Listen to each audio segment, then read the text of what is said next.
Bismillahirrahmanirrahim. Alhamdulillah, wassalatu wassalamu ala rasulillah. Hurmatlı musulman bir toğanдар, hurmatlı kazake, bu жерде imam damıldalarыбыз, hurmatlı cemaat, bardığızdan kılgan ibadattарыбызды Kudayım kabul kılsın. Allah Taala ak jolundan adaştırmasın. Lan bir toğanдар inşallah Allah Taala'nın mına uadaları, bizi jaratkan Allah Subhanahu wa Taala bizden astыбызга uada kılgan uadalары var. La in şakartum la azidannakum. Menin bergen nimatlarıma, menin bergen жақшылықтарыма şükür keltirseňer, anı aşırıp, anı köböýtüp berem deydi Allah Taala. Hormatly bir toğan, bizden şükür kıla turgan näseçi, çaçыбызdan köp, anı sanap büte albaýbys şükür kıla turgan näse. Oşolordan eň birinçisi mına iman. İman gördüňizler bir uçurlarda, mına 90-njy ýyldarda jaňy oş yerge egemendүүлük kelgen uçurlarda Oşo meçitlerimizde bir 5 aksakaldan başka kişi yok ele. Kırgızstan boyunca sanasan cuma namaz, jönökey namaz emez, cuma namazga barganlar 5000'ge jetpeyt ele gördüňüzler. Uşunday az elek. Azır Kudayga şükür mına 3800'дөй meçitimiz boldu. 2000 kançaday namazkanamız boldu. Kaç yerge barsaң, aeroportga barasыңбы, vokzalga barasыңбы, bir ministerstoga barasыңбы, ак үйгө barasыңбы, kafege barasыңбы, kaç yer bolsa tolup ketdi gördüňüzler. Karılarыбыз уже dünýölük deňgelige çykyp birinci meslelarda alıp, jakynda jana Muhammad Ali degen karabız dünýödögi eň mыкты okugan 10 karının katarına girdi. Alımlarыбыз azır taşırgıtsaң moldanın başına tiye turgan bolup kaldı. Gördüňüzler da.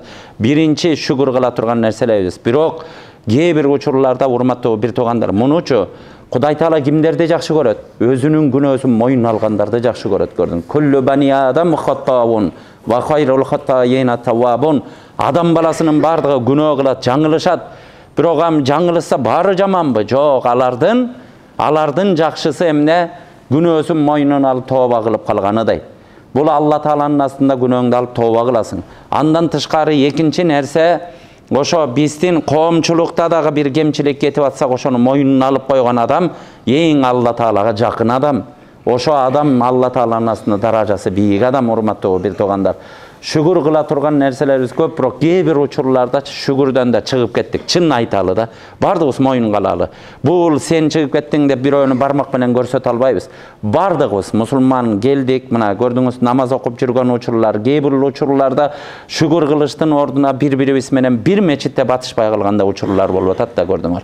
Ekinçi nerseleri hormatly bir toğandar, fadkuruni adkurukum vaşkuruli ve la takfurun. Siler maga depdir, siler maga meni estegile, men silerdi esteyim. Allah Taala'nı estegenlerden esteyt eken Allah Taala. Üçüncü nersesi ud'uni astajib lakum. Siler maga dua kılgıla, men duaňardy bereyin. Dördüncü nerse ve ma kana Allahu li yu'azzibakum ve ente fihim ve ma kana Allahu mu'azzibakum ve hum yestagfirun. O Muhammed, sen bir kavmdun arasında bolgan kavmdu men azaptabayım deydi Allah Taala. Eger paygambarыбыз kanday görsetken bolsa tak oşondoy, paygambarыбыз arasında жүрgönдөy jaşay turgan bolsa inşallah azap gelbeyt. Bir istigfar kılıp tura turgan bolsa azap gelbeyt Allah Taala. İstigfar kılgandarga azaptabayım deydi Allah Taala. Hormatly bir toğandar, imandolar oş yerge çogulup atabız.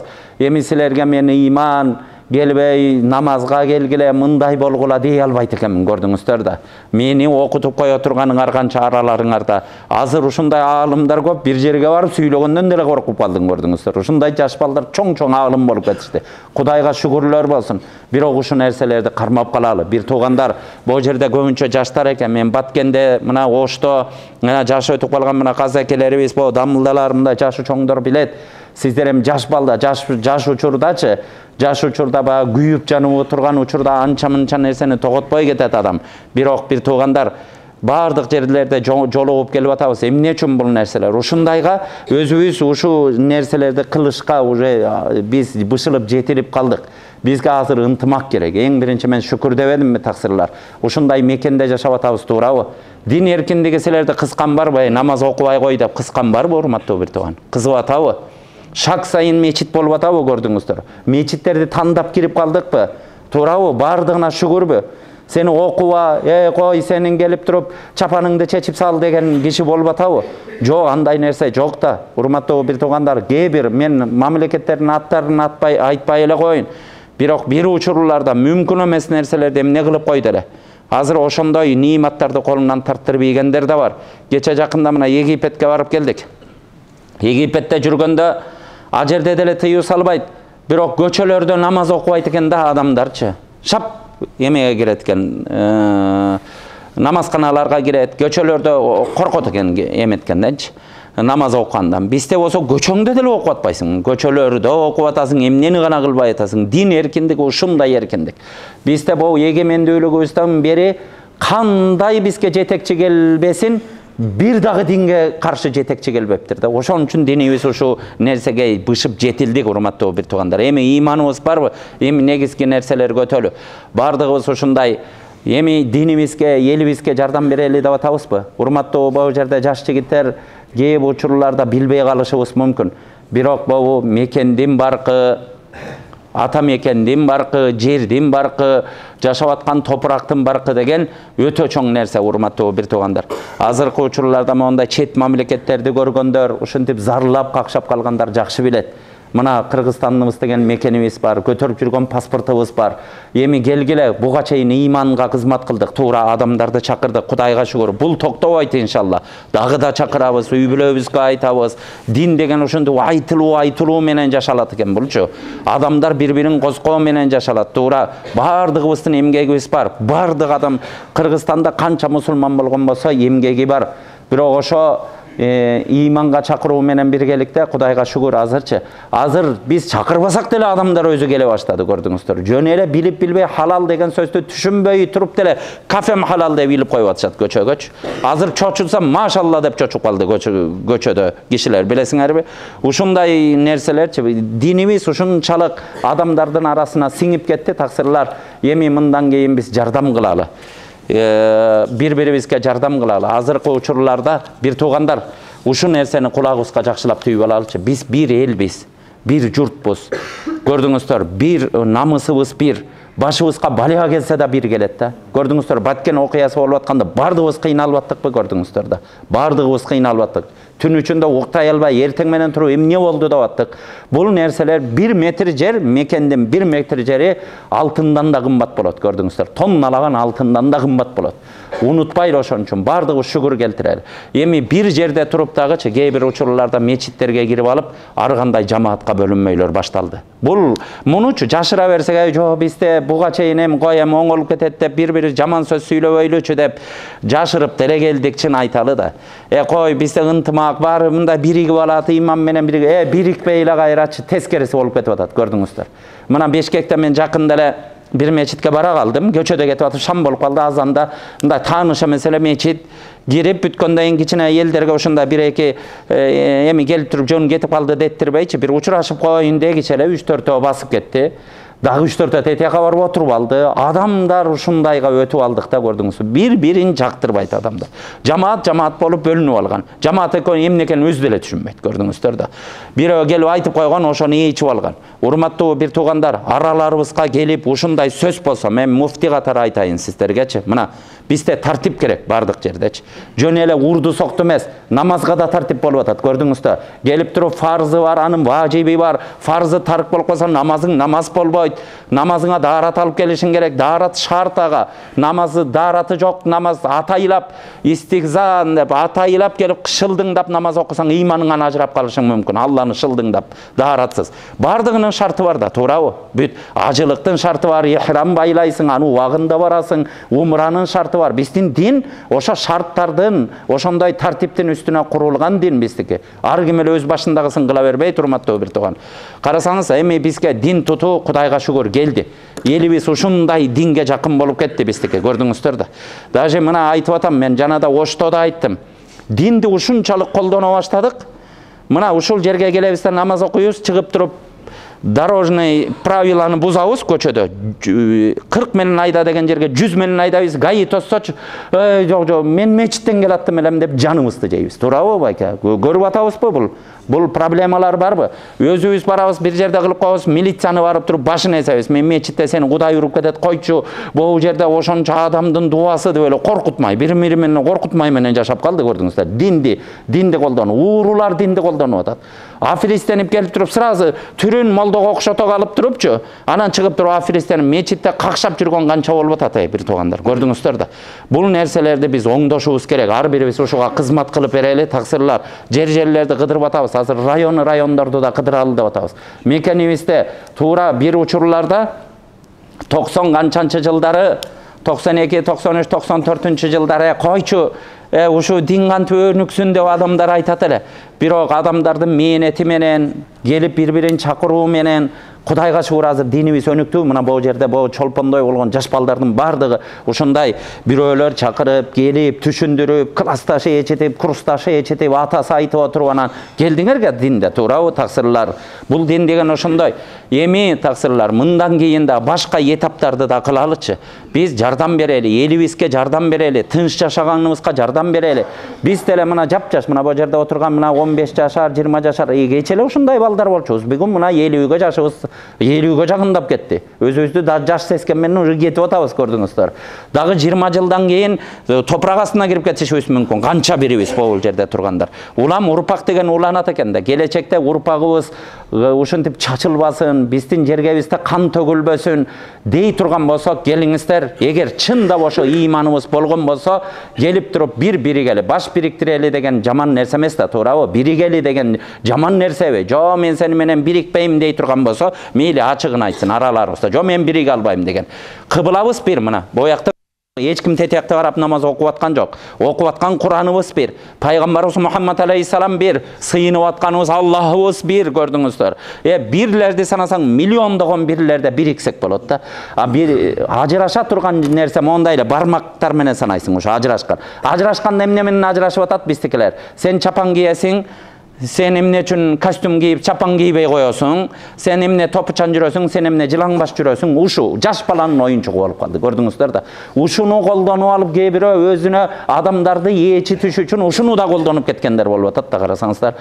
Кээ бир учурларда каракчыланып адамды тоноп жүргөндөр дагычы келип туруп ушундай мечитке барган адамдын кийимдерин кийип өңүн ушу мечитке окшоштуруп туруп каракчылык кылып аткандар да бар да. Ар нерселер болуп кетип атат таксырлар. Анан жамаат болуп бөлүнүп алып бири-бирин жактырбай, бирин-бири ушактап, урматтуу бир туугандар, ал нерселерге барбайлы. Туура ар бир жамаатты сыйлайбыз. Сыйлагыла бири-бириңерди. Таксырлар кээ бир учурларда бечара мисал үчүн жүрөт даават кылышып, эмгеги бар алардын да, канча адамдарды сүйрөп келди. Сыйлайлы бири-бирибизди, туурабы? Экинчи нерсе, бирөөлөр китеп окуп, ошо китеп менен аалымдар таратып атат бир нерселерди, көрдүңүздөр да.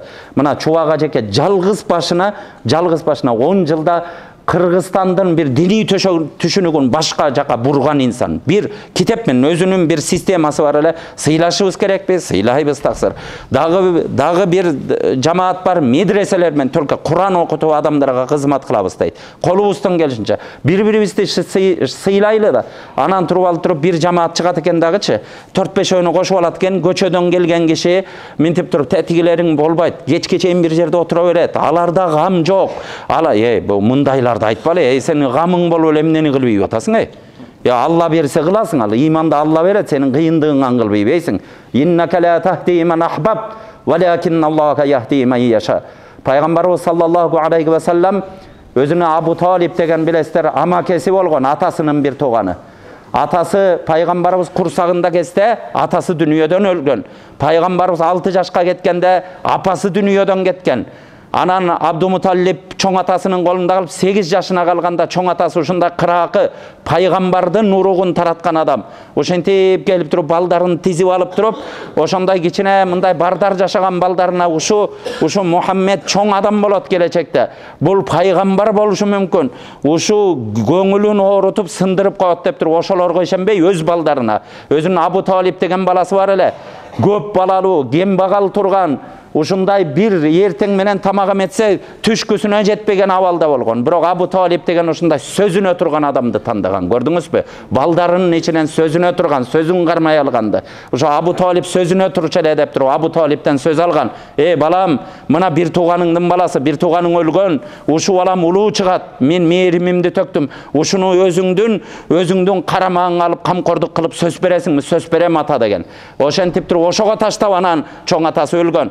40 жыл пайгамбарыбызды кайтарган, бирок ыйманга келген эмес, билесиңер. Жакшы сыйраны жакшы окуган кишилер билет. Ыйманды Кудай насип кылбай койгон. Бирок ошончолук атасы ишенген, ошондой дүйнөнүн, ааламдын тажысы болгон пайгамбарыбызды 40 жыл кайтарган, сөзүнө ошондой турган адамга Алла Таала ыйман насип кылбаптыр да, көрдүңүздөр. Эң аягы өлөрүндө пайгамбар саллаллаху алейхи вассалам Абу Талибти ушундай жакшы көрөт эле. Жанына чырпынып, ушу бир нерсени биз кааласак ушу болуп кетсе экен, ушундай деп болушунча каалайбыз го. Пайгамбарыбыздын каалаганы ыйман эле. Ошол учурларда пайгамбарыбыз ары бери басып, ошо Абу Талиб жаткан жерде ары бери чырпынып калган учурларда, Абу Талиб, амаке, бир жолу ла иляха иллаллах деп койчу, калганын мен мойнума алайын дегенге чейин ушинтип туруп айланып Алла Тааладан ушинтип суранып калгандан анан аят түшкөн. Иннака ла тахди ман ахбаб валякин Аллаха яхди ман яша. Мухаммед, сен сүйгөн эле кишиңе ыйман салып кое албайсың. Мен каалаган кишиге ыйман берем деген. Урматтуу бир тууган, биз кимбиз, пайгамбар ким? Бардыгыбыз жакшы билели. Кээде пайгамбардай сүйлөп албатабыз да.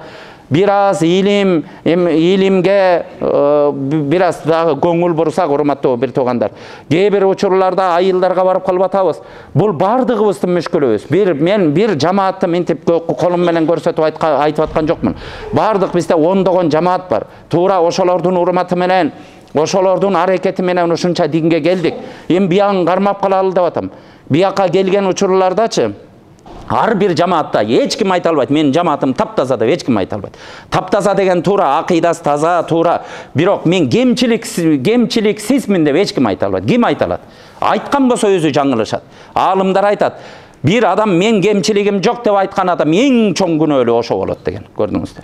Ар бир жамаатта да кемчилик болот экен да. Кээ бирде бири-бирине сөз айтып атат. Гыйбат харам деп келип туруп гыйбат жөнүндө айтып турупчу. Ушундай гыйбат жесең ушу гыйбат кылган тилиңен асыласың, тозокто күйөсүң деп туруп чыгып туруп кайра тетигилерге жолобо. Тигилер опасный. Турган эле мен ушу болуп атпайбы? Фактыны көрбөй атсак айткылачы. Ушу калп дегилечи, сен жөлүнө оюңган чыгарып атасың. Болуп аткан нерселерди айтып атпайбыз. Мынтип туруп адам дегендер биригишет да, бири-бирин сыйлашат. Ыйманы бар адам, иннамал муъминуна ихва деп, жүрөгүндө ыйманы барлар, Алланы, пайгамбарды бир деп, ошентип ыйманга келтиргендердин бардыгы бир эненин курсагынан чыккандай бир тууган деген Алла Таала. Сен бириң жаман көрүп атсаң да бир туугансың. Урматтуу бир валайин кафарту мин адаби ила. Егер менин ниматымды билбей, ошого куфурлук келтирип, тескерини кыла берсеңер, менин азабым катуу дейт. Кээ бирөөлөрдүн сөзү оозунан да чыгып кетет экен. Биздин жамаатта монча миң адам бар да. Койгула мындай сөздөрдү сүйлөбөйлү, урматтуу бир туугандар. Койгула мусулманбыз деп сүйлөйлү. Эмне биз бөлгөнгө келдик беле көшүч? Исламды оңго бөлгөнгө келдик беле? Мусулман деп сүйлөйлүчү. Ар бир жамаатка кайрыларыбыз да бизден деп мынтип сүйлөпчү. Бизден боло башка киши кафир болуп калдыбы? Мындай эмес да, таксырлар. Бир-бирине адамдар жардам берсин да келип, кой деп. Мисал үчүн туура Абу Ханифа Ханафи мазхабына туура келбей аткан, Матурidi акыйдага туура келбей аткан, мамлекеттик саясатка коркунуч кылып атканда ал мамлекет өзү чыгарып алган. Ага кийлигише албайбыз, көрдүңүздөрчү. Такыр айтсаң да болбой атканга мейли, өзү балы өзүнө деп атабыз да. Бирок мынтип жүргөн адам, карапайым жөн эле адамдарчы, жөн эле доомат үстүнө үйүлүп калбаш керек да бир жердечи.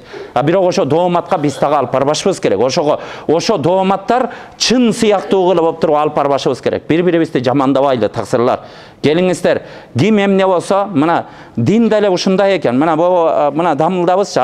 Азыр булар мына жашы келип калган. Мүмкүн бир тамак иштейли, азыр мы ужин кылабыз десек, адам жөнүнө чай ичкиси келет. Мен манты жегим келеттир, бул киши лаңман жегиси келеттир. Динде дагы ошол экен, көрдүңүздөр. Кээ бирөө ошентип дааватка чыккысы келет экен. экен, адамдарды чакырып келгенде удовольствие алат экен, ошону бактылуу сезгендей өзүнчү ушинтип уйкусу жакшы болот экен. Эмне кылалы? Адамдын сезими. Кээ бирөө китеп жазгандан ошо. Кээ бир китеп жазган ошо аалым балдарыбыз бар. Бир жака баралы дечи, сен менен уруша кетет. Кой, китебим менен алаксытып атасың деп, көрдүңүздөр. Эми анын табияты ал арам нерсе кылып атабы, көрдүңүздөр. Же бир күнөө иш кылып атабы. Карасаңыздар да, акылдарыбызды ошондой иштетеличи, таксырлар. Келиңиздер, бир мамлекеттин журтубузбу? Мен бу жергечи таксыр баарыңыздарга эмне үчүн келип атабыз? Мен баарыбыздын башыбызга бала келбесин деп келип атабыз. Ошону туура кабыл кылып койгула, келгиле. Бири-бириңер менен ынтымак болгула. Эч убакытта бир адамдарды мондай мечитке келип алып туруп бөлүнүшпөйлүчү. Бөлүнүшө турган нерсе тетиги көчөдө толтура, көрдүңүздөр да. Бөлүнө турган нерсе бирок ушул жерге ыйманга келгенден кийин бири-бирибизди кубаттайлы таксырлар. Бири-бириңерге жардам бергиле. Пайгамбар саллаллаху алейхи ва саллям адам толук ыйманга келбейт, өзүнө жакшы көргөн нерсени өзгөгө да жакшы көрмөйүнчө дейт. Урматтуу бир тууган, өзгөгө да жакшы көрөлү, келиңиздер.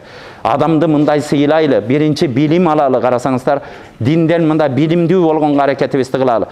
Алла Таалам разы болсун, ушунча динибизди берди, элибизде ушунча көп 3800 мечитибиз бар, көрдүңүздөр. Азыр мечиттерди көрдүңүздөр, бизде кээ бир проблемаларды ушул жерде айтып коеюнчу.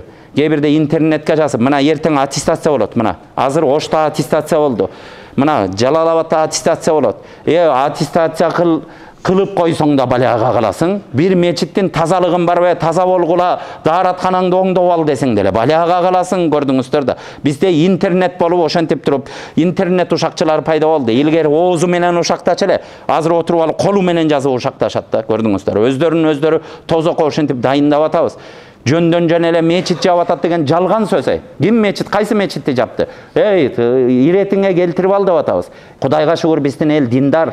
Гел жардам бер деп бир уюштурса болот да. Ошо имамын тарбиялаган мүмкүн эмеспи? Аны айткысы келбейт.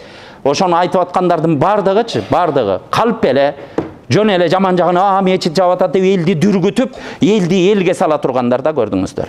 Аттестация эмне кылган, билим деңгээл деген өсүп атат. 20 жыл мурун эмнени сурайт эле, мына 20 жыл мурун дамылдалардан daaratты сурайт эле. Колум канап кетсе daarat сынабы, жел чыгып кетсе daarat сынабы, туалетке барып койсом daarat сынабы деп эле сурайт эле адамдар келипчи. Намазды кандай окуйм деп. Азыр аны эч ким сурабайт, көрдүңүздөр. Азыр банк система кандай акчалам, мурабаха деген эмне, мудараба деген эмне, органга алмаштырса болобу? Эмне деген адамдардын деңгээли өсүп кетти да өйдөчү. Отура берели ананчы. Жаш балдарды ошо адамдарга ошондой, ошого ылайык адамдар келиш керекпи? Ар бир жерде аттестацияны өткөрүшүбүз керекпи? Бардыгыбыз. Бул мен Алла өзүм бир аалым болуп кетип, анан айтып аткан жокмун, бирок бардыгыбызга тартип керек да келечегибизге. Туурабы таксырлар? Бизде бардыгына ушунда асылмай, ушинтип алып туруп, Кудай билет ошону кимдер жазып атат. Ошо мечитке келип бир жүрөгүндө такыбалыгы бар адам деле ошончо нерсени адамдарга чагымчылдык кылбаса керек деп ойлойм да. Эми иш бар жерде кээде катачылык да болот, туура. 99 нерсени туура кылсаң бирди байкабай арасына кирип кетиши мүмкүн, туура. Инсан экенсиң, кээ бир нерсени тууралаганга аракетибизди кылабыз да.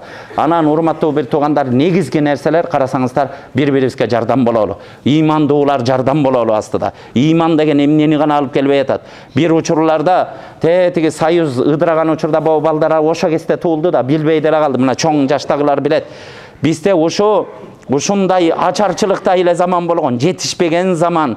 Үйүндө билесиздер да, биле макарон жеп калган үй бүлө бактылуу адам сезилип калган. Ачка эле жүрүп калганбыз ошол учурларда.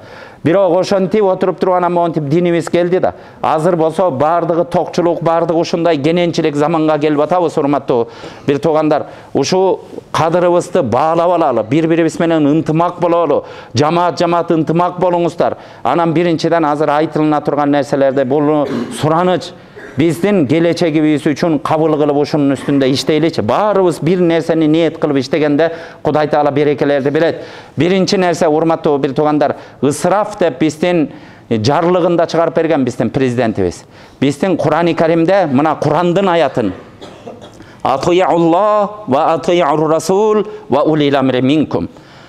Аллага баш ийгиле, пайгамбарыңарга баш ийгиле, Arаңардан чыккан башчыларыңарга баш ийгиле дейт.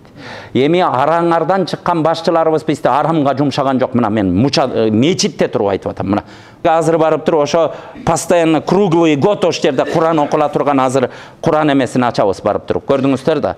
Урматтуу бир туугандар, ар жерлерге мечит, мына Жалал Абадтын центрине жакында чоң мечит түшкөн атат. Ар бир областтын центрларына 5000, 10.000 кишилик мечиттерди түшүрөлү, заманбап делинип атат. Эмнеси жаман эмичи? Бир жолу арамга түрттүбү силер? Моуну кылгыла деп арамга түртүп атабы? Намазыңарды токтоткула деп атабы? Бул жерде мечит жабылып атат деген сөздү айтпайлы. Мына барып туруп сурап алсын, Кудайдан корксун ошо. Мына жамааттардан Алла разы болсун, бардыгы кызматын кылды. Канчалаган китепти чыгаргандар бар. Канчалаган мектептерди салып, медреселерди ишке киргизгендер бар. Биз кыла албаган, аларды 1000 кылганын бирөөнү да кыла элек болсом керек. Бирок кээ бир нерселерди айтышыбыз керек. Көчөлөрдүн бардыгын ичитип келип мечитке толтуруп койгондор бар. Бардыгынын эмгеги бар, урматтуу бир туугандар. Бирок ошо эмгекти чогуу сактап калалыбы же бири-бирибиз менен урушалыбы? Карасаңыздар, бири-бири менен урушсунбу? Ошон үчүн мындан кийин ушундай ниетте бололучу. Ушундай көтөлө, мен баланчамын дебей, бардыгыбыз мусулманбыз. Алхамдулилла мусулманбыз. Биз Кыргызстандын мусулманыбыз. Ханафи мазхабын кармайбыз, Матуриди акыйдасын кармайбыз. Өзүбүздүн салт санабыз бар деген гана түшүнүк өтөлүчү. Бардыгыбыз аракет кылсак өтөбүз, урматтуу бир тууган. Бири-бирибизди критикалабасак, биринчи нерсе силердин жардам бере турган, биз элибиздин келечегине, мамлекетибизге, элдүү болушубузга, биздин мына 7 миллион калкыбыз бар. Бирок биздин жер, урматтуу бир тууган, Алла Таала ушундай берип койгон, бул жерди эч жерге алмаштыра албайсың. Ушуну унутпагыла таксырлар, көрдүңүздөр. Башка жерге барсам мен ооруп калам. 3 күндөн ашык тура албайм бир жерге барсам. Ушу жериме ачка жүрсөм да ушу жерим мегайме. Бир жолу Иорданияга барсам, ушундай 5 жылдыздуу отелдер, каалаган тамагың бар, көчөдө ушинтип алып кетип атышат. Бир 10 күндүккө барып алыптырмын. Бир 3 күндөн тажап, 7 күн зорго өлгөнүмдүн күнүнөн чыдадым. Ошо бизге келип өсө эле ияма болгон көчөлөр ушу көзүмдөн өтөт да. Өзүмдүн жүрүп бирде от албай калган машинемди сагына берип, көрдүңүздөр. Урматтуу бир тууган, ушу топурак деген алтындан кымбат. Үстүндө басып жүрөбүз. Муну баалайлы, жигиттер.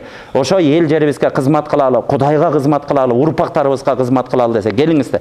Келели, туура көчөдөн улам саныбыз кошулуп атат. Эми сапат көтөлүчү. Биздеги көйгөйлөргө аракет кылалычы. Алла разы болсун. Мына арак деген, мына бул дамлалардын, казакелердин поколениясычы. Бир класста 10-15 бала эркек бала окусачы, мына байкелер. Канчасы арак ичип кетчү эле? 10 арак ичип кетчү эле? 80% арак ичип кетчү билесиз. 30-40% ошо бир класста бүткөн чистый алкаш болуп кетчү. Бир 80% аракты татпаган киши калган эмес. Бирок Кудайга шүгүр диндин урматы менен жок болуп кетти да. Бул Балыкчы деген шаар бар билесиңер, эмеде Ысык көлдө. Балыкчы Союздагы атагы чыккан криминал шаар болгон да. Баягы күнү барсам, ушу дин келип дейт да, биздин жаш балдарда монтип аракка мас болгон киши таппай калдык дейт да, көрдүңүз да. Эми бирок ошентип атабызбы? Эми биягында оңдойлу да, диндин урматы менен. Адамдарда мына боонтип береке берип, ырыскысына береке бергенде диндин урматы менен болуп атат. Кудайга шүгүр, ошого шүгүр дейли. Динге, иманга келип калыптырбыз. Тапкан тутканыбызга Кудай Таала берекелерди берип атат. Бардыгына шүгүр. Канчалаган мусулман балдарыбыз, намаз окуган балдар ыйлап барып, жетим жесирлерге үйлөрдү салып берип, эмне деген жетимдерди багып, динден үйрөнгөнүн кылып атышат. Атадан ажырагандар чуркап барып атасын таап атат, көрдүңүздөр. Диндин урматы ушул экен, көрдүңүздөр. Бирок ошого жараша эми азыркы болуп аткан көйгөйлөргө да бир туугандар жардам берели, келиңиздер. Кече курултайда турдуңар, бардыгыбызчы.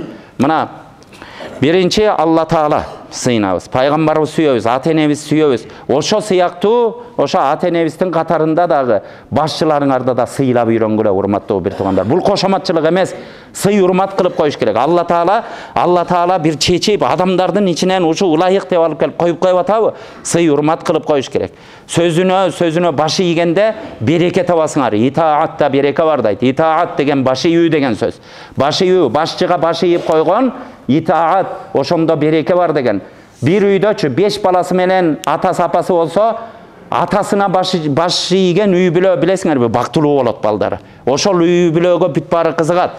Арбаш болуп атасын укпаган үй бүлөчү чачылып жок болот, урматтуу бир тууган. Жардам бергиле, ал молдо дегенде 4 казы, бир 7-8 казы менен бир муфтий чечпейт экен да, аны эл экен да, бул 7 миллион элдин жашоосу экен да. Жашоо болгондо ушул жерде отурабыз, биз элбиз. Урук тууганыбызга той топур, өлүм, жетим деген жерлерде бир жардам береличи. Биринчи ысырап. Ысырапта мен түндүк регионго баргандачы, Нарын менен көлгө барганда только жамандык жөнүндө сүйлөйм. Киши өлгөн жерде ысык көл менен Нарында ысырап кылган жай жок. Бирок түштүктө билесиңер, орууну жакшы билебиз, түштүктүн эли мына Жалал Абадта турабыз. Эмне жакшылыкта ысырап ушул жакта. Тойдо, үйлөнгөндө ушинтип туруп ысырапты ушундай кылып атышат, урматтуу бир туугандар. Ошого бир жардам берсек таксырлар, көрдүңүздөр. Ар бирибиз айтсак, мына үйлөнө турган балдар мына бул жерлерде турат, үйлөнөт келечекте. Баарыңарга Кудай Таала үй бүлө насип кылсын. Үй бүлөдө бұл жерде джиптерді айдап алып, 10-15 джипті тизип алыпчы, кечке чейин жинди болуп, ага кеткен бензин, ага кеткен аренда, ар бир джипти $100, $150 снимать этип, бүткөнчө эле карыздар кылып салып атасың, ал үйлөнө турган баланы, карыз. Анан бирине бири атаандашып туруп, эмнени гана кылбай атат таксырлар. Ысырап нерселерине катуу туралычы. Баягында бир жаңы чыкканда ушу өлүм, жетим болгон жерлерде айттык.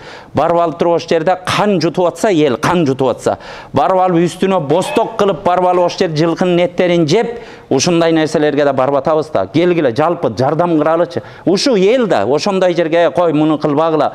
Депти, ошондой ысырап болуп аткан жерге, кой анте турган болсоң мен барбайм деп койсо, бир канча бир эметсе, адамдар пастайт да, көрдүңүздөр. Биз өзүбүз баш кылып туруп кылып атпайбызбы? Биринчи ушу нерселерге жардам бергилечи. Урматтуу бир туугандар, туура да, түшүнүктүү болдубу? Экинчи нерсе, бизде мына динибиз бар, Кудайга шүгүр. Анан биздин мамлекеттүүлүк бар, мамлекетибиз бар, мыйзамыбыз бар. Туура биздин Кудайга шүгүр, парламентте дагычы мына 90 депутаттынчы 70-и гарантия берем да, ушу динди ушундай урмат кылат да. Көрдүңүздөр, барсаң ушу дин жөнүндө сөз болгондо ушу звонить этип бир нерсени сурайт. Кудайдын бергени да, көрдүңүздөр да, көрдүң. Ошон үчүн урматтуу бир тууган, бизди такыр эле монтип жарга такап динибизди кызып ийген эч нерсе жок. Бирок бизден чыккан мыйзамдарга баш ийип жашайлы таксырлар. Бизде билим берүү болсун, башка болсун, жашоолорду мыйзамдаштырбаса болбойт экен да. Мыйзамдаштырбасаң адам кутуруп, эмне кылганын өзү билбей калат экен, көрдүңүздөр. Любой адам кутуруп кетет экен, чегинен чыгыпчы. Мыйзамдарга баш ийеличи, мыйзамдуулукту кармап, мыйзамыбызда мындай, ушу чектен чыкпайбыз деп туруп бир чекке келели да. Биз чегибизден кээ бир учурларда чыгып кеткен учурларыбыз болуп атат. Бир өзүбүздү сын пикир айтып оңдошубуз керекпи, таксырлар? Экинчи нерсе мыйзамдуулук. Үчүнчү нерсе, урматтуу бир туугандар, араларыбызда ушундай болуп атат. Туура медреселик ар бир адам, Кудайга шүгүр, балдарыңар кары болсун, аалым болсун. Бирок кээ бир учурда биз ушинтип мектептерде окутпай чыгарып алып атабыз балдарыбыздычы. Жаш кезинен медреселерге берип, ушинтебиз деп атабыз. Туура медресеге бербе деген жок. Дагы бир жолу айтайын. Жумурткадан кыр издегендер бар, таксырлар. Бирок балдардын зээни ушундай зээн болот экен. Жакшы көңүл буруп, аталык эме, ушу бала аманат, ушу балага билим бериш мага аманат деген аманатты сезе алсакчы, школду дагы атилишник окута алат экенбиз, ошону менен параллельно Куранды да жаттатып аалым да кылып кое алат экенбиз да. Биз өзүбүз эле буза берет экенбиз ортолордочу. Анан жалпы билим берүү деген нерсе бар. Ошого урматтуу бир туугандар, бирдиктүү эме кылалычы, көрдүңүздөр. Бирдиктүү аракет кылалы, көрдүңүздөр. Ушу нерселерге эч ким баласын чыгарып алып, башка кылган жолдорго барбайлы. Мектептерибизди жакшылап окуталы, мусулмандар үлгү болсун, астыга чыксын, келечекте окумуштуулар чыксын, бир нерсени изилдеп, илим посттор чыксын астыга чыга турган. Мусулманчылыкта ошолор мусулмандардын арасынан чыгып атат болсун да, балдар тарбиялоого. Андайын коомдо көрдүңүздөр, зордук зомбулуктар көп болуп атат, урматтуу бир. Аялдарга болгон зордук зомбулуктар канчалаган интернетте бечара бирөөнүн чолпондой кызын алып, күн көрсөтпөй алып барып тепкилеп, эң аягы муунуп, бири адамдар жетим калган көчөлөрдө. Бул нерселер, урматтуу бир туугандар, буга катуураак көңүл буруп, бир-бирибизде кимде бул жерде жаш балдар отурат, урматтуу бир туугандар, ушуну билип алалы. Динибизде ушундай дейт. Эч кимдин акысы жок бирөөнү эзгенге чуркап барып.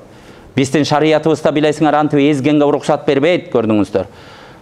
Анан барып алып туруп анан колуңан ал кыйын экенсиң, күчүң көп экенсиң, анда тышка чыгып тышта көрсөтчү ошо күчүңдү чыгып алып. Ошо энергияңды мечитке бар, башка жерге бар, базарга барып, ырызкы таап, балаңды бакта. Анан өзүн защита кыла албаган эменин үстүнө барып алып асылып, урматтуу бир туугандар. Мондай аял зордук зомбулукту токтотолу көрдүңүздөр. Жаш балдар көчөлөрдө жетим болуп калып кетип атат. Жетим мына бу аталарыбыздын учурундачы, азыркы учурга караганда ошо кезде бизден 100 эсе жашоо кыйын болгон. Нан таап жеш өтө кыйын болгон. Бирок ошол учурларда ажырашуу болбоптур. Азыр ушундай заманда туруп ажырашып атат көрдүңүздөр. Бири-бирибизди тарбиялайлычы, келгиле, дин менен тарбиялайлы, өзүбүз тарбиялуу бололучу. Карасаңыздар, коомдо болгон нерселерге жардам берели. Андан кийинки нерсе сиздерден сураныч, урматтуу бир туугандар. Келгиле, бу биздин ата-бабабыз кийип келген кийимдер бар. Мына казаке кийип турат, мына чапандар, мына дамылда. Мына бу кишибиз мына Кыргызстанда эң көп динге кызмат кылган адам тетиги. Мына селде, ушу биздин мына Орта Азияда кийилген селде, мына. Көрдүңбү, Бухара селдеси деп. Дүйнөдө ушу селдеге аябай суктанышат башка жактагыларда. Арабтар бир эле кичикейле мындай жарым материалды минтип ороп коет, билесиңер да.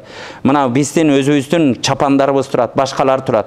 Биздин элдин көзү буга көнүп калган. Билесиңер да, ушул нерсеге көнүп калган. Анан жок эле нерсеничи бизде өйүн учурап кете турган нерсени алып келип кийип алып атпайбызбы? Эми анын баасын деле сурап көрдүк. Ушу чапан экөө бирдей да. Эми бечара кем багалдыгын ана ошону алып атат десеңчи, ошо чапандын баасы 100 сом болсо ал деле 100 сом. Просто ошону кызык көрүп эле кийип алып атат да. Урматтуу бир тууган, өйүн учураган нерселерди кой бир формага өтөлүчү таксырлар. Келиштикпи ушул нерселерге? Макулбу? Карасаңыздар, мындай эметеличи, аны менен ибадатың деле өйдө болуп кетпейт. Ошо кийимди кийип алып сен бир намазда 1 сооп алып атсаң, ал кийимди кийгенде 100 сооп алам деп эч ким айта албайт, көрдүңүздөр да. Ошол эле бир гана ошо исламды чыгып алып, мындай мусулмандар ушундай, буларың ушинтип калган деген сөздөргө биз себеп болуп болуп атат, көрдүңүздөр да. Анан эмнеле деген жанагы мынтип таппай аткандарга дагы ушундай бир себептерди кылбайлычы. Элдин көзү көнгөн кийимге өтөлүчү, урматтуу бир тууган. Авратыбызды жаап атабы? Туура.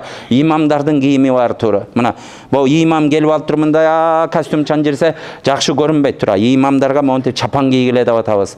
Кой, ошо сен сежде кыласың, сен сежде кылган учурларда дене мүчөң көрүнүү, арттагылар болбосун. Имамдай жүр.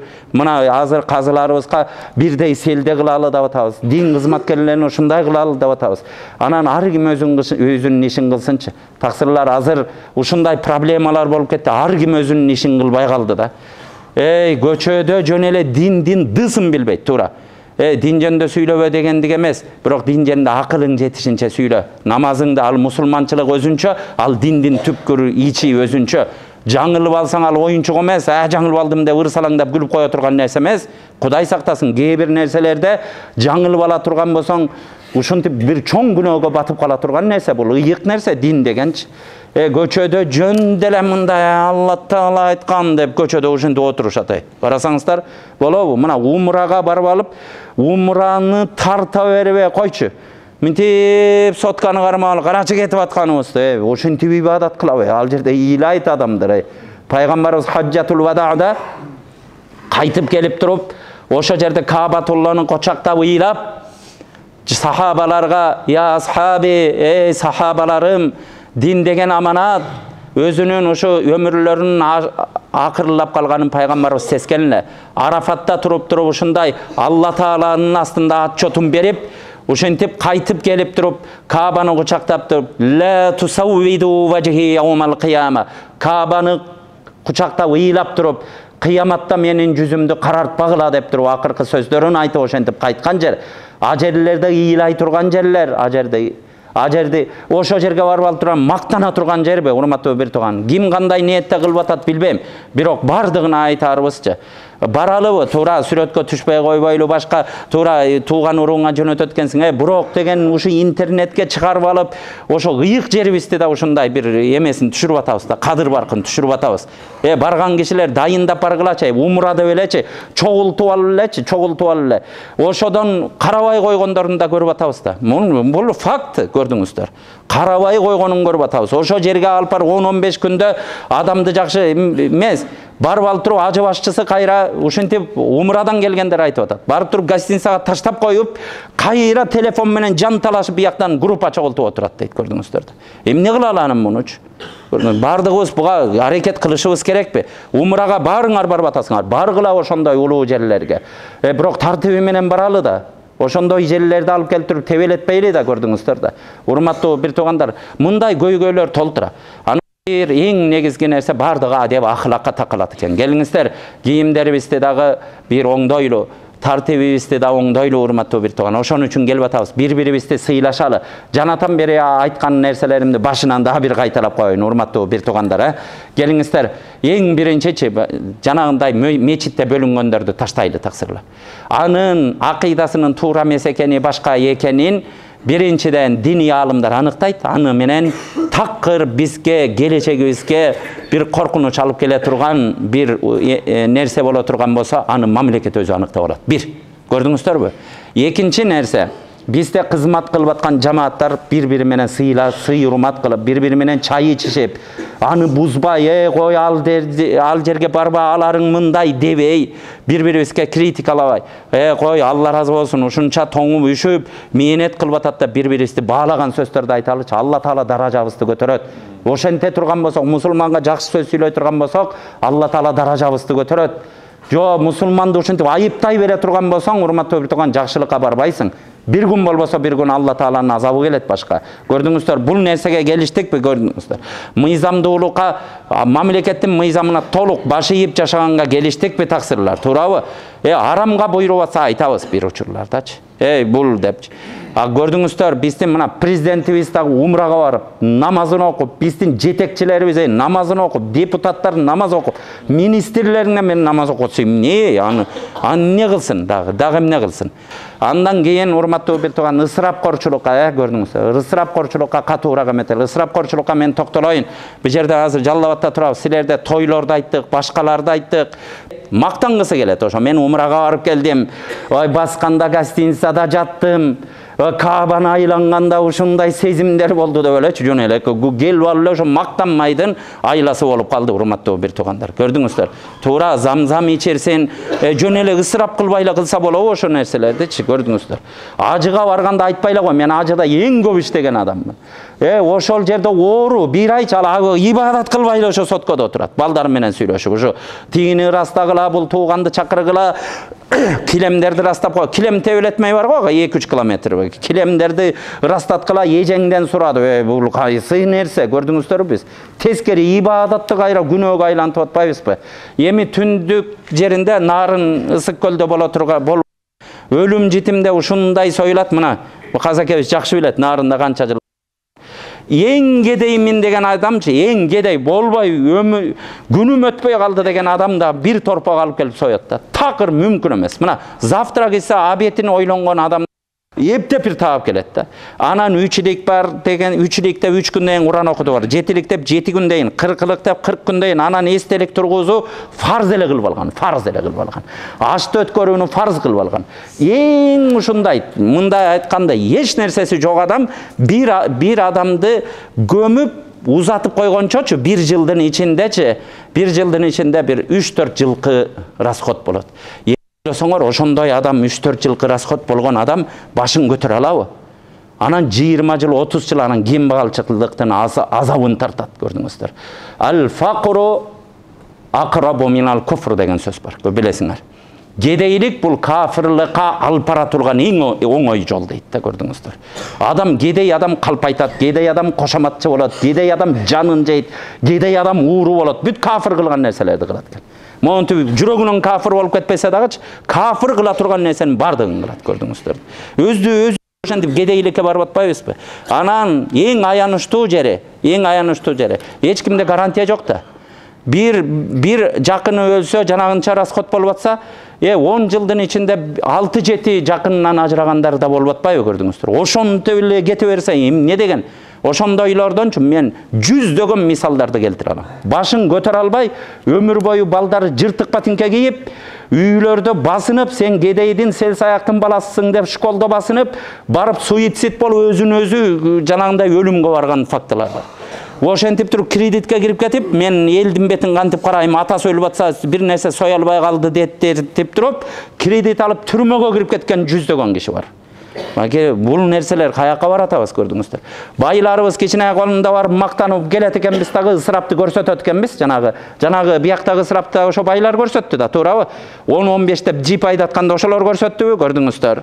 Умрадан келгенден кийин кайра дагы 5 умранын акчасын алып чачканды ошо байларыбыз көрсөттүбү, көрсөттү. Ага кедейбиз деле теңеле берет экенбиз да, көрдүңүздөр.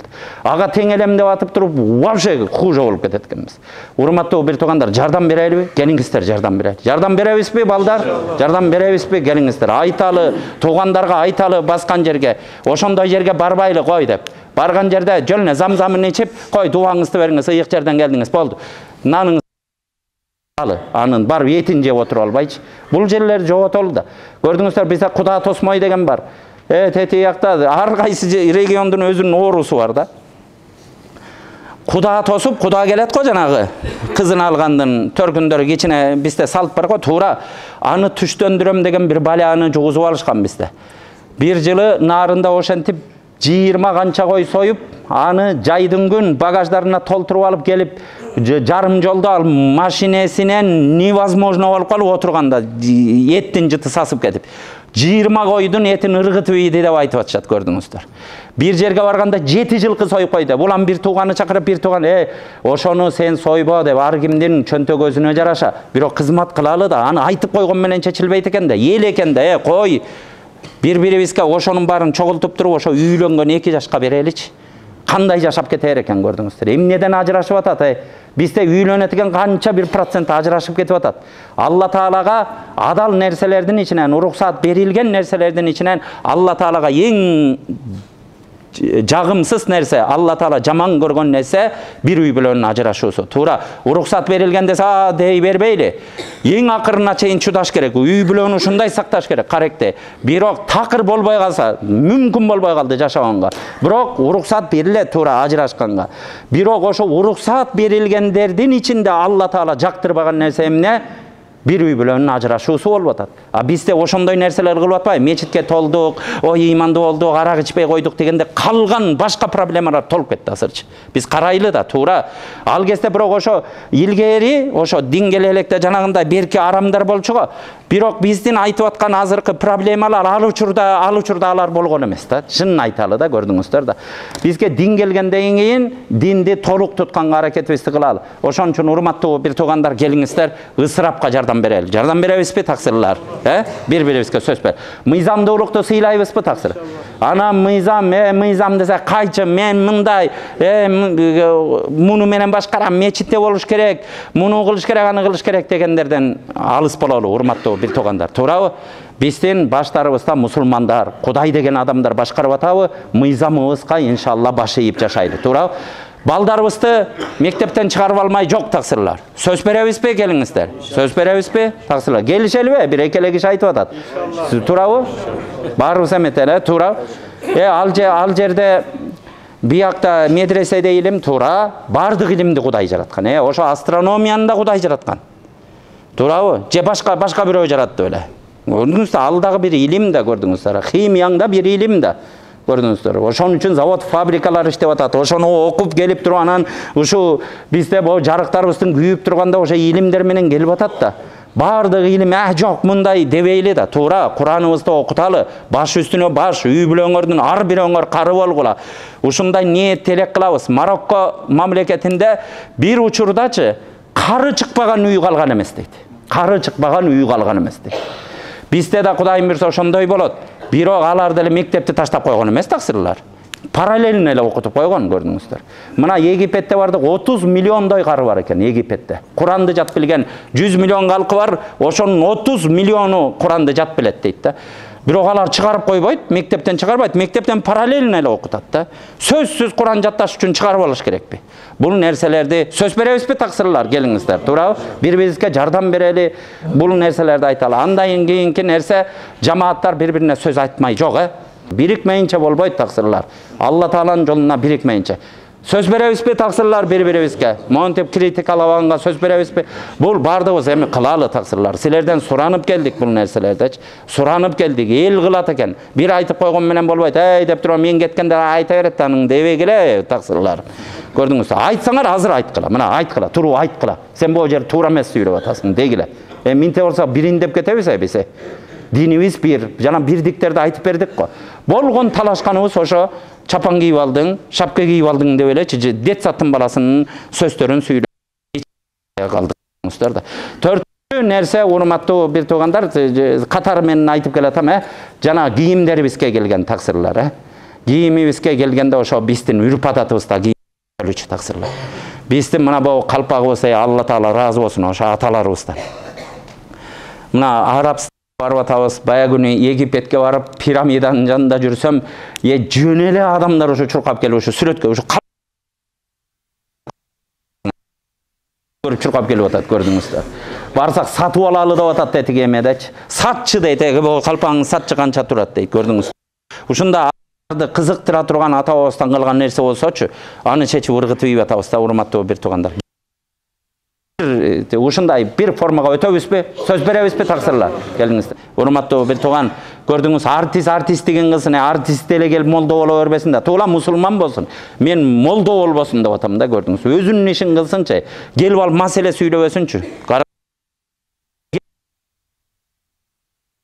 Намазын окусун, мусулманчылыгын аткарсын да. Келип алып фатва бере баштабады, көрдүңүз да. Муну же калппы, көрдүңүз.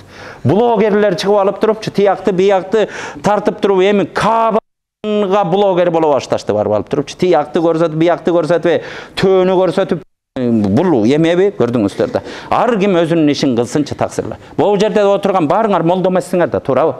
Ар кимиңердин кесибиңер бар. Бирөөңөр бизнесменсиңер, бирөөңөр дагы бир жерде тигүүчүсүңөр. Ар ким мусулманчылыгыбызды кылалы, бирок молдо болуп, молдон менен сөз талашпайлы да, аны молдолор кылсын анычы. Ар ким өзүнүн ишин кылган жарашат да. Жөн эле көрдүңүздөр, багы эмне карга, эмне каска теңелем деп карганын буту сыныптыр деген сөз бар. Кас минти басып жүрсөң, карга келип ошондуп басам деп туруп буту сынып калган экен да. Ошондой болбойлу да. Ар кимге өзүнө жараша жөндөм берген. Бул деген дин ыйык нерсе, аны деген аалым сүйлөш керек. Ар ким келип эле жылдай бере турган нерсе эмес бул. Бул нерселерге сөз бердикпи таксырлар, келели. Ар ким өзүнүн мусулманчылыгыбызды кылалы, бирок молдо менен сөз талашпайлы да, келип алыпчы. Мындай деп, баягында бир барып калдым умрага. Бирөө суроо берсе, биякта эле жүлүнү бирөө жооп берип атат. Туура эмес жооп берип атат, келип алыпчы. Жашты алдырбай эле каян, анан боло берет эле дейт. Кой десем болбойт, көрдүңүздөр. Молдо болуп алган да. Туура эмес жооп берип атат. Анан өзүнүн адамдардын арасында мында Кадыр Барктуу экен, ошо группанын лидери экен да. Өзү да абройлуу адам экен. Анын бирдеме десең тигилердин жанында сынып калган да. Анын ары чыгып акырын түшүндүрүп айттым да. Мындайчы, коюңуз эми бул жериңиз туура эмес болуп калды деп. Ушундай боло баштабадыкпы, көрдүңүзбү? Астыга чыгалы, билип билбеген нерселерибизди кылып. Таксырлар, буга сөз бердикпи? Бири-бирибизге жамандабайбыз, жамааттар менен биригишебиз, келип туруп чай ичишебиз, мусулмандарды ушундай бир-бирибизди защита кылабыз деп. Кур'ан-ы Каримде я юхаллазина аману инсуруллах юсаббит акдамакум. О ыйман келтирген пенделерим, эгер силер Аллага жардам берсеңер, Алла силерге жардам берет. Силердин кадамыңарды диндин үстүндө Алла Таала бекем кылат деген. Эми Аллага кантип жардам беребиз? Алланын динине жардам бергенде жардам берет экенбиз. Мечиттерге келгенде, аалымдарыбызды коргогондо, келип туруп мечиттерге ушу дини иштерге жардам бергенибиз, Аллага жардам бергенибиз экен. Келиңиздер, ошо нерселерге бир жардам берели, ынтымактуу бололу деген нерселерге келип атабыз. Таксырлар, эми айтып бүттүм окшойт, жанагы нерселердин бардыгын. Эң негизгиси таксырлар бир ынтымак бололу. Анан келип туруп бизге акыл үйрөттү дебегиле таксырлар. Менден илимдүүлөр араларда азыр чочуп деле калдык. Бир жерге барып сөз сүйлөгөндө ушундай аалым балдар жетилип чыкты. Көрдүңүздөр да, Кудайга шүгүр, шүгүрлөр болсун. Кээ бир аалым балдар дерин жутуп койгон. Ошондойлор болсо болушу деле мүмкүн араларыбызда отурупчу. Бул акыл үйрөтүп атат дегендик эмес. Бир нерсеге келели деп атабыз таксырлар. Жакында Кудайым буйурса бизде фатва кимге бердиртпей бир студия жетик атайын экзамен алып туруп бир 10 чакты кишини ошону гана жооп бересиң. Башка киши мындай фатваны сүйлөбөгүлө дегенге баралы деп калды. Ар ким отуруп алып ар жерге жооп бербесин динди анан бири туура эмес жооп берип кой деп аңдышмай анан ошону көрүп алып ошонун айыбын чукушмай өтүп алдык да, көрдүңүздөр. Андай эмес, бир программада бир китепте жооп бересиңер, болду. Атабыз тутуп келаткан ушу таянган китебибизди ар ким башын айлантпагыла. Акыйда маселеси менен биздеги фатва маселелерин ошондой бир жолго салабыз, Кудайым буйурса. Жакын араларда ошондой кылалы деп атабыз. Фадаилди жана адамдарга болгон даават, үгүт, насаатты эми бир мечитте кылына берет, андачы фазаилге киришпейбиз. Бирок берки маселени адамдарга жооп берген маселени билип билбей жаңылып алып, анан бири-биринде жөн барып айтып койбойчу. Бизде калды да жөн барып өзүнө деп китеп менен минтип айтып койбой, аны кайра интернетке чыгып алып туруп ага кайрачы. Бул сыфат эмес. Бул мактанчылык, айтып коеюн. Бул мактанып мен аалым экенин көрсөткөндүк да. Кудайым сактасын андай нерседенчи. Таксырлар бардыгыбыз адебибиз менен бололу. Кээде адашканда баарыбыз адашып кетет экенбиз да. Кудай сактасын. Антип илимге мактаныш үчүн окусаңчы, Кудайым иншалла өзүңө насип кылсын ошо нерсеничи. Дин мактаныш үчүн болбойт. Куран мактаныш үчүн окулбайт. Намазына мактаныш үчүн окулбайт, урматтуу бир тууган. Умрага мактаныш үчүн барбайт. Ажылыкты мактаныш үчүн кылбайт. Фихтан жооп берсе, мактаныш үчүн жооп бербейт аны. Аны Кудай үчүн кылыш керек. Аны адамдардын келечегин ойлоп кылыш керек. Бардыгыбыз ушу нерсеге келдикпи? Андай мечиттердин тазалыгына, урматтуу бир туугандар, көрүп атабыз, мечиттердин тазалыгына көп көңүл буралычы. Имам деле эмете беребиз. Мечитиң жок, мындай таза бир имам жетишпейт экен да, бир мечитке, мына бул мечитке 1000 киши келип чыгат, туурабы? Ар ким адептүү болсун да, туурабы? Худу зинатакум инда кулли масжид, Курани Каримде. Силер ар бир сежде кылган мечитке бараткан учурларыңарда силер жакшы кийимиңерди кийгиле, жуунуп тазалангыла, зинаттангыла дейт Алла Таала. Таксырлар, келиңиздер, ошо нерсеге келиштик, айткан нерселерди ушуну кылалычы. Эгер ушу мына бул жерде канча жамаат, бир 5тен 10дон күнүмдүк жакшылык, жамандык бар, баскан жерлер бар. Ушу жерлерди кылсакчы, канча кишиге жайылып, Жалал Абадка ушул эле адамдар жайып коет, Жалал Абад шаарына. Көрдүңүздөр да, таксырлар. Анан биз райондорду, бардык жерлерди кыдыралы деп атабыз. Баткен, Ош, Жалал Абадка келдик. Эми Ысык көл, Нарын, Талас бүтүн райондорго кирип чыгалы деп атабыз. Барып эл менен жолугушуп, бир сүйүү, бири-бирибизди монда кабыл кылышалы, урматтуу бир туугандар.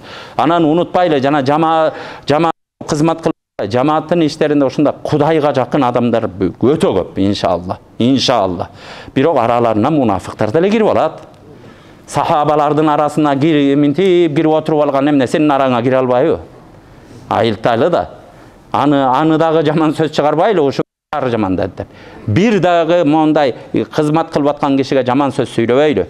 Туура кылып атат. Бирок араларына ошо жерге пайдаланып, акырын ошо күчүн пайдаланайын деп кирип алып, анан бузукулукту кылып жүргөн да деле адамдар бар да.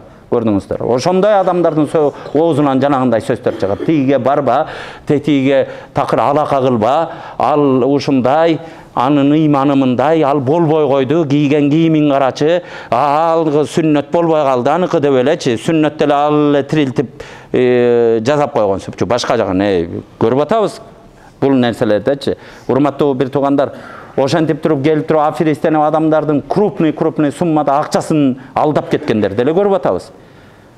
Биз да Кудайдан коркобуз. Бир тартипке алып келишибиз керекпи, таксырлар? Барып туруп мондай болуп аткан, канча кирип аткан, эмнени жеп атат, эмнени ичип атат, эмне менен күн көрүп атат деген нерсени биз карашыбыз керекпи, таксырлар? Кудай сактасын. Азыр мечит деп атат, кээ бир мечит архитектуралык эмеге жооп бербеген мечиттер бар. Эртең ичинде 1000 киши намаз окуп атканда крышасы түшүп кетсечи, Кудай берди болот, ошентип жана жазып аткандарга Кудай берди болот. Мына силер карабай коюп, мына деп туруп анда дүйнөнү дүңгүрөтүшөт. Көрдүңүздөр да.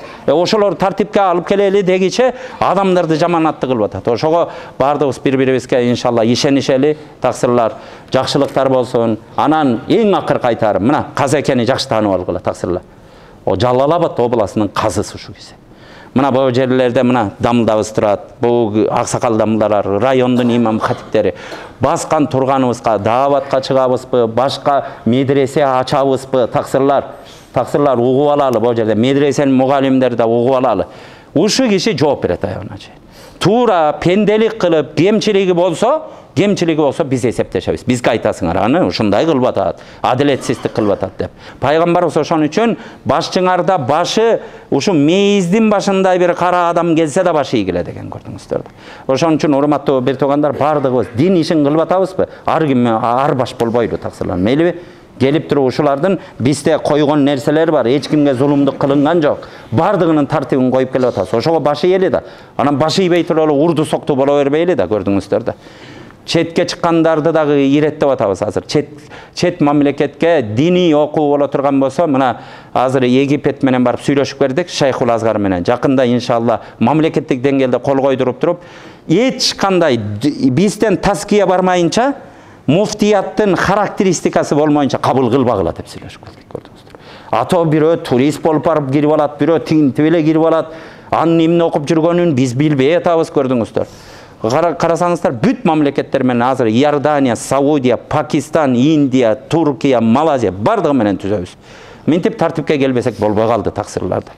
Көчөдө ар баланы сүйлөй баштабадык бу көчөдө чыгып. Анан ошондон бу жерде стыктар бири-бири менен батышпагандан ошондон чыгып атат. Келиштикпи таксырлар? Алла Таалам ыраазы болсун. Кудайым жакшылык берсин. Бир дуа кылалы, биз экинчи дагы бир жерге барат элек. Куфтанга барып калышыбыз керек, куфтан болуп калды. Сиз дуа кылалы берелиби же сүйлөй турган сөзүңүз бар? Амин.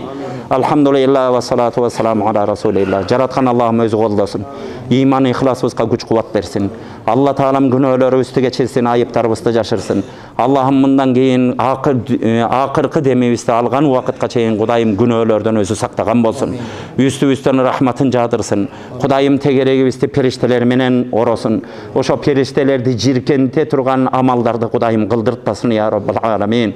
Аллахым жүзүбүздү жарык кылсын, дүйнөдө шерменде кылбасын, ахиреттин азабынан сактасын, бардыгыбыздын башыбызды бириктирсин. Ушу мечитке келгендер, ушу акыйкатты тааныбай жүргөндөргө үйүнөн алып келишти Кудайым насип кылсын. Күрлөр болсун, канчалаган адамдар, мечиттерибиз, монча көздөр ушул жерлерде келип барды иманы менен отуруп атышат.